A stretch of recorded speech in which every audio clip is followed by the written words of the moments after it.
Il y a des périodes de sécheresse qui compromettent vraiment les terres qui sont en hauteur. Et il y a en même temps les phénomènes d'inondation qui compromettent les cultures en bas-fond.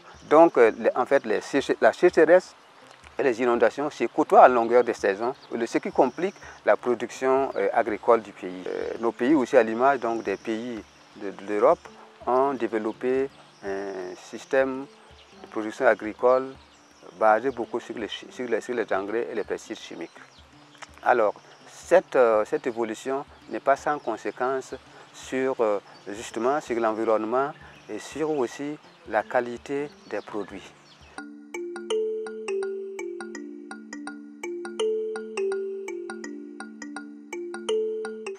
Il est évident que des produits issus en fait de l'agriculture conventionnelle avec l'utilisation des produits de synthèse ne peuvent pas avoir la même qualité que des produits qui sont issus en fait d'un périmètre agroécologique.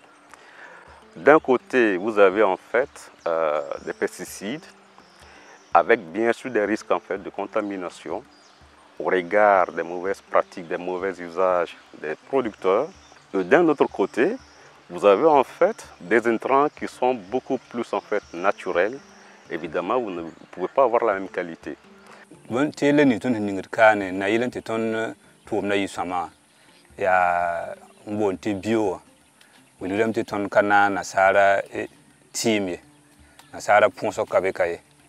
Nasara team kabeka nasara pungo kabeka ya bilza la ton tomda bil moara wili ton na fono toto han sagara ma toto le ninga o de temps nandi kan ning zera ti sama donc ba sange zera amikram bala ti no koyem kabe ya bil moara la ton ningra ne ti sama ya ni ma va la ton ningra ne afon wili ton title ni ton fabrika la ton taran poussiti la yelente ba bon sala ki zere donc ya la ton manda la han man botonwa mikram ta a compte sama tete ton pam ndileka de zakasama. Voilà. Ce qu'on a constaté en comparant en fait des intrants organiques, notamment lorsqu'on prend du compost et qu'on l'enrichit avec par exemple le trichoderme appliqué à la tomate. C'est des études que nous avons en fait réalisées au Burkina et ça a même été répété.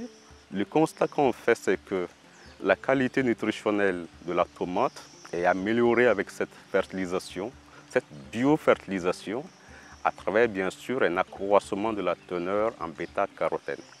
Comparé aux produits que je payais avant de connaître la boutique qui vend les produits bio, je me suis rendu compte que bon, on paye ces produits, on n'arrive pas à les conserver. Alors que là, tu payes ces produits à peu près au même prix, vraiment au même prix, et que tu peux conserver longtemps. En plus, c'est bon pour la santé. Nous avons constaté par exemple sur le cas de l'oignon que des producteurs qui utilisent beaucoup plus du compost, notamment la fumier organique, par rapport à ceux qui utilisent des engrais minéraux, vous allez avoir de l'oignon de qualité différente en termes de conservation. Se conserve beaucoup plus longtemps que ceux qui ont bénéficié d'un apport d'engrais de synthèse.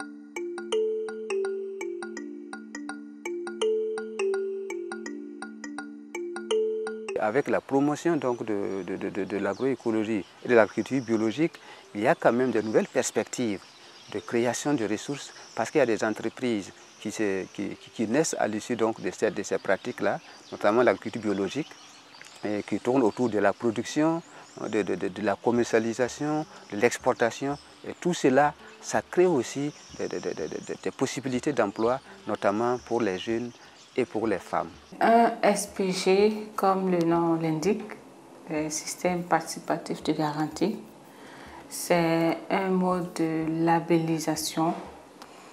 S'agissant du Sénat Bio, c'est un système de labellisation qui intègre tous les acteurs de la chaîne, c'est-à-dire les producteurs, les commerçants, les transformateurs, voilà, l'organisme certificateur. Pour tout opérateur qui demande la certification, la première étape c'est l'inscription. Et dans cette inscription-là, c'est un peu une carte d'identité de la structure où nous allons avoir un certain nombre d'informations, notamment le lieu où est-ce qu'est située la ferme ou bien le site, et aussi voilà, la superficie, le nombre d'employés ou le nombre de producteurs dans le groupement, si c'est un groupement. Donc après ça, nous allons travailler à partager avec ces opérateurs-là un document, un outil que nous appelons base de données. En ce moment, le technicien vient sur le terrain, voilà, pour voir effectivement est-ce que les informations qui ont été mises sur la base de données reflètent les réalités terrain.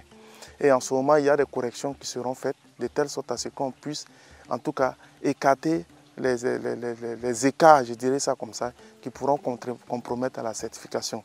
Et si tous ces éléments sont OK, nous donnons l'information au comité central de certification, qui est un organe de la certification SPG, qui vient sur le terrain maintenant. Ils échangent avec les producteurs ou en tout cas le promoteur des fermes. Ils essaient de voir un peu les insuffisances. Ils font aussi des visites terrain.